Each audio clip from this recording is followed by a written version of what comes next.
கிறிஸ்துவுக்குள் பிரியமான அன்பு சகோதர சகோதரிகளே, தேவனுடைய பெரிதான கிருபையினால் நாம் தொடர்ச்சியாக தியானித்து வரும் 93 நாட்கள் நினைவு கூறுதல் தொடர் தியானத்தில் இன்று 54ஆம் நாள்.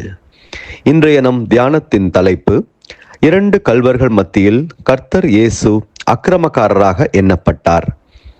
அன்பான சகோதர சகோதரிகளே, தீர்க்கதரிசியாகிய ஏசாயா மேசியாவை பற்றி ஏசாயா 53ஆம் அதிகாரம் 12வது வசனத்தில் அக்கிரமக்காரரில் ஒருவராக எண்ணப்பட்டார் என்று முன்னரே தீர்க்க தரிசனமாக உரைத்திருந்தார். இந்த தீர்க்க தரிசனம் நம்முடைய கர்த்தராகிய இயேசு கிறிஸ்து கல்வாரி மலையில் 2 கள்வர்களுக்கு மத்தியில் சிலுவையில் அறையப்பட்ட போது துல்லியமாக நிறைவேறியது. பாவமே அறியாத உலகத்தின் பாவத்தை சுமந்த தேவ ஆட்டுக்குட்டியாகிய கர்த்தர் இயேசு உலகத்தின் பார்வைக்கு ஒரு சாதாரண குற்றவாளி போல தோற்றமளித்தார். இது வெறும் தற்செயலானது அல்ல. இது உலகின் மீட்கும் பொருளாக மாற அவர் அக்கிரமக்காரர்களோடு தன்னை முழுமையாக அடையாளப்படுத்தி கொண்டார். இயேசுவை 2 கள்வர்களுக்கு மத்தியில் சிலுவையில் அறைந்தது உலகத்தின் இரட்சகரை நியாயப்பிரமாணத்தை மீறியவர் போல காட்டியது. ஆனால் அங்கு அவர் நியாயப்பிரமாணத்தை நிறைவேற்றினார் என்பதை அவர்கள் அறியவில்லை.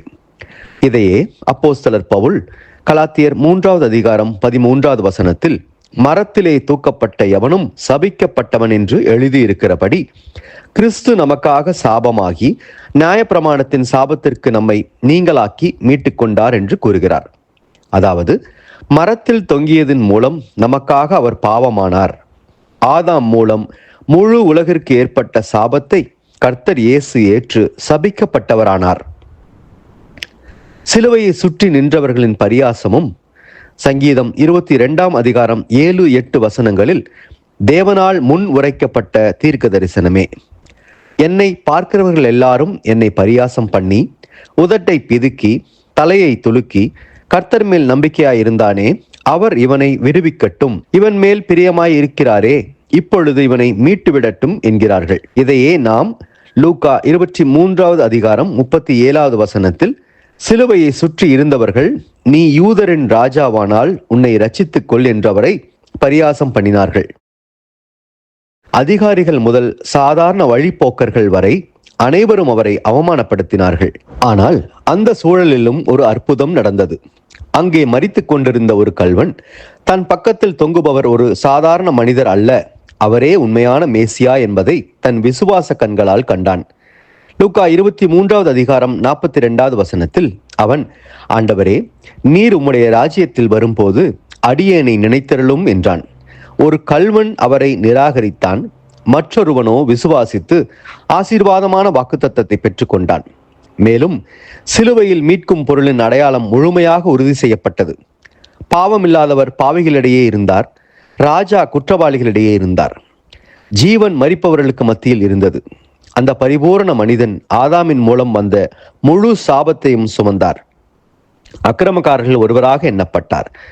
மீட்கும் பொருளாகிய ஜீவ அப்பத்தின் புண்ணியத்தால் அவர் அக்கிரமக்காரர்கள் ஒருவராக எண்ணப்பட்டது போல் நாமும் எண்ணப்படவே நினைவு கூறுதல் நாளில் பாத்திரத்தில் பங்கெடுக்கிறோம்.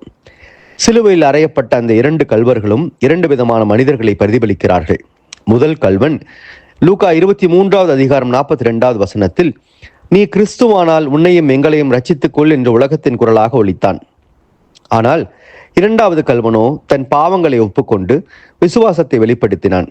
இயேசு அவனுக்கு, இன்றைக்கு நீ என்னுடனே கூட பரதீசில் இருப்பாய் என்று உறுதியளித்தார். இந்த நினைவு கூறுதல் நாள் ஆயத்த காலத்தில் நாம் முதல் கள்வனைப் போல உலகத்தோடு சேர்ந்து அவரை அவமானப்படுத்த போகிறோமா, அல்லது 2ஆம் கள்வனைப் போல விசுவாசத்தோடு அவரிடம் கெஞ்ச போகிறோமா? இதுவே நமக்கு முன் உள்ள வாய்ப்பு. வருகிற நினைவு கூறுதல் நாள் இரவில் நாம் பாவமில்லாத செம்மறியாட்டின் பங்காளர்களாக எண்ணப்படுவோம். கிறிஸ்துவோடு கூட நாமும் சபிக்கப்பட்டவர்களாக இந்த உலகம் செய்யும் அவமானங்களை தாங்க தயாராவோம்.